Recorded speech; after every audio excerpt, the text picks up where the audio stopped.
What is going on, YouTube? Welcome back to Fireside Rangers. I'm your host, Eric Wilson, today joined by my co-host, Will Cohen. We've got some bad news.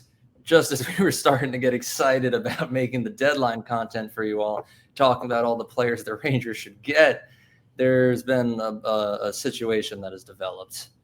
It was during the Rangers 5-1 win against the Islanders. Adam Fox goes down, leaves the game holding his shoulder, later revealed that he's placed on the injured reserve, which means he's out for at least 7 days based on NHL protocol. But according to the Rangers, seems like it's going to be a little bit longer.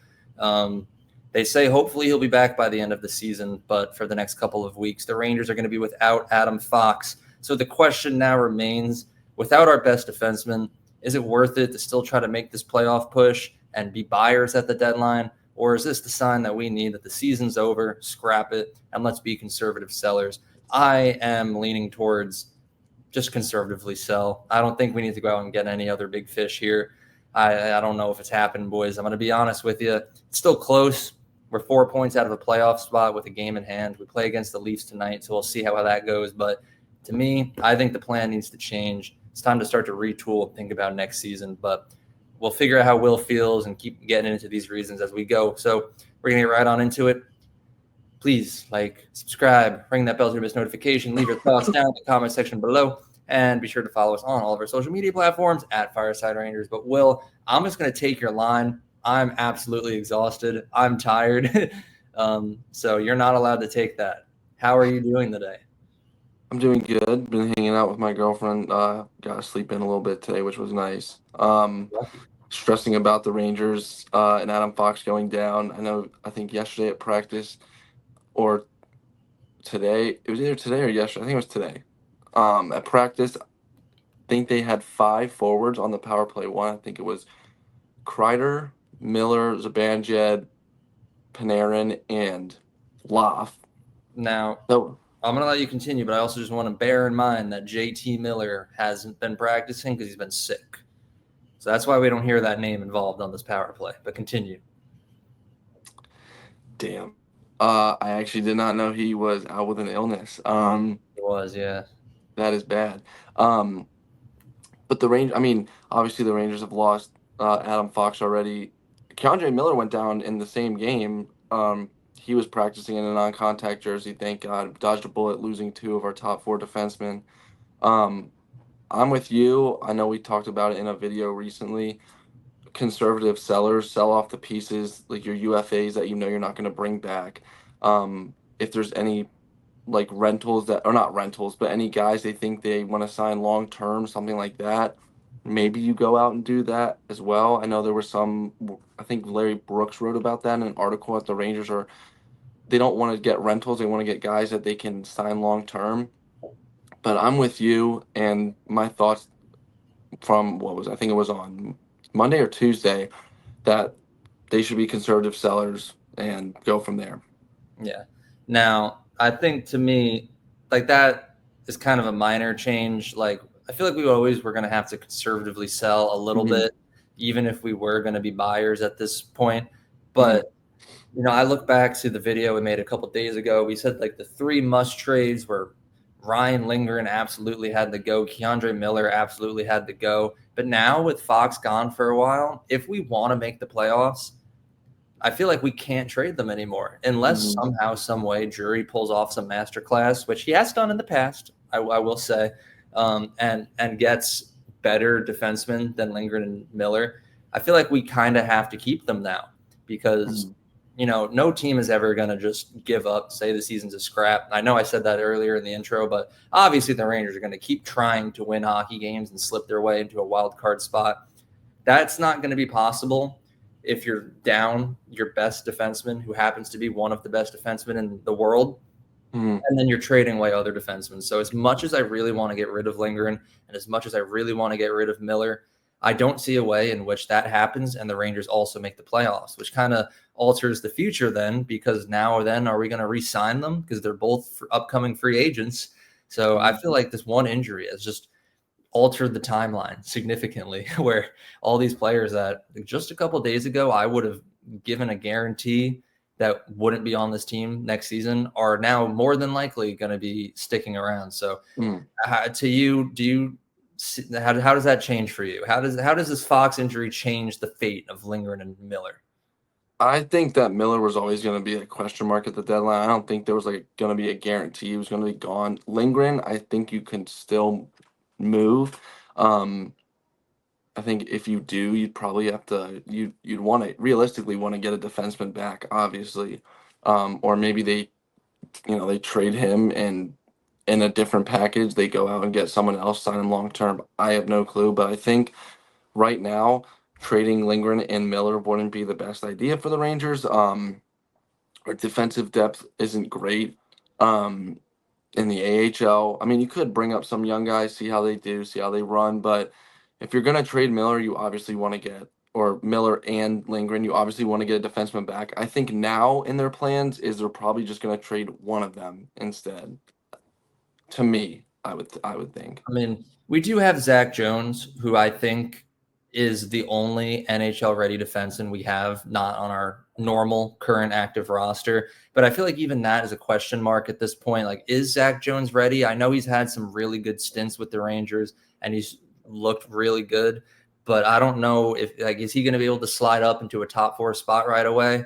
I'm not sure. Like, he's the only one that I would give a question mark as to maybe he's ready. Like Robertson, he's not ready, and he's the second best defensive prospect we have. We have some younger guys like EJ Emery who are going to be very good in the future, but again, like we just drafted him, he still needs time as well. So, I feel like that whole plan has been messed up because of this injury. I think there is a chance that you're right, or maybe we trade one or the other. Possibly we move on from Lindgren rather than Miller because I think he's more likely to be moved.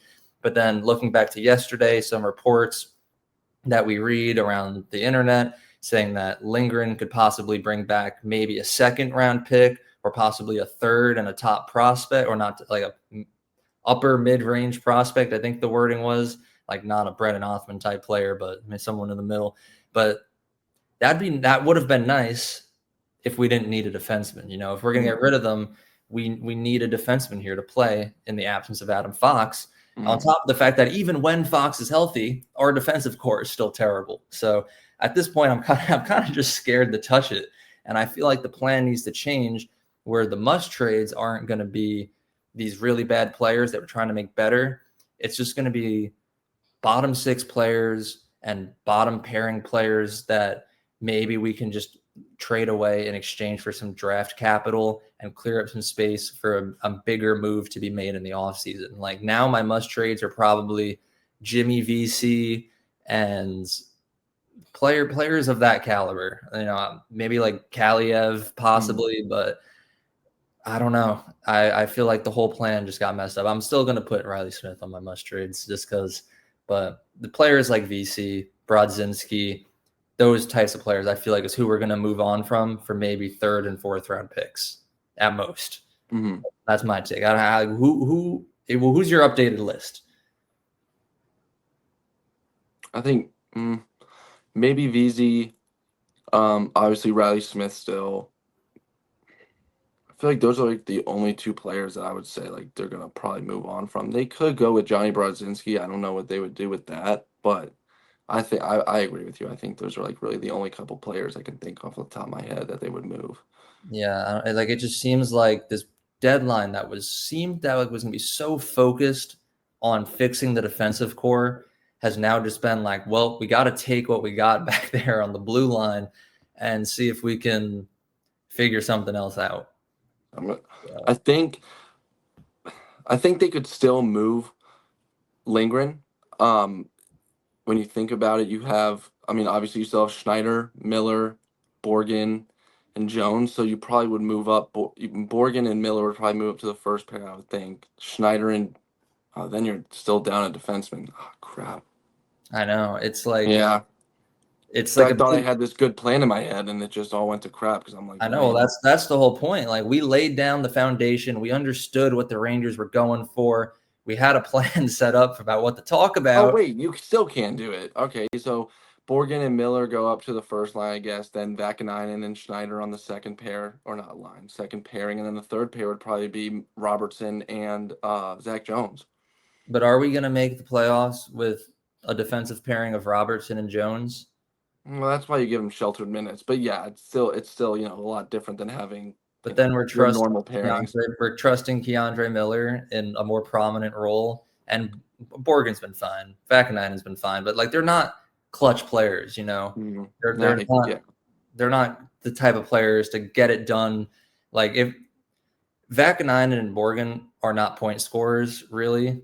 So if they're consistently in our top 4 without Adam Fox, I feel like it's going to come down to just the offense. The entire fate of the season is on the back of JT Miller at that point, and Inchesterkin, of course. This makes for a very tricky situation for what they should do at this deadline. Come a week. Yeah, no, we're exactly a week away. Today's Friday, 28th, and March 7th, the deadline will be here. So honestly, when it comes to what the plan needs to be, I have no idea, and I'm really curious to know what Chris Drury is planning. Maybe we just don't do anything this year. Maybe we just stay silent, address everything in the offseason, but maybe we'll see a couple minor pieces move. Maybe we're completely off the mark, and Drury's still just going to go crazy and start making massive trades, and we end up with an elite defensive core before Adam Fox is even eligible to return.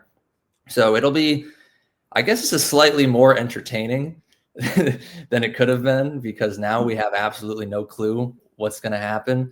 I kind of liked the confidence of just knowing like we're just going to try to move these players and make our defensive core better, but we'll see. So however you guys think the Rangers might or should address this deadline now with this injury happening, let us know down in the comment section below. If you guys did enjoy the episode, make sure that you like, subscribe, and you ring that bell so you don't miss notification. If you want to see more daily content and updates, be sure to follow us on all of our social media platforms at Fireside Rangers. But most importantly, have a good one. Let's go beat those Leafs tonight, and let's go Rangers. Let's go Rangers.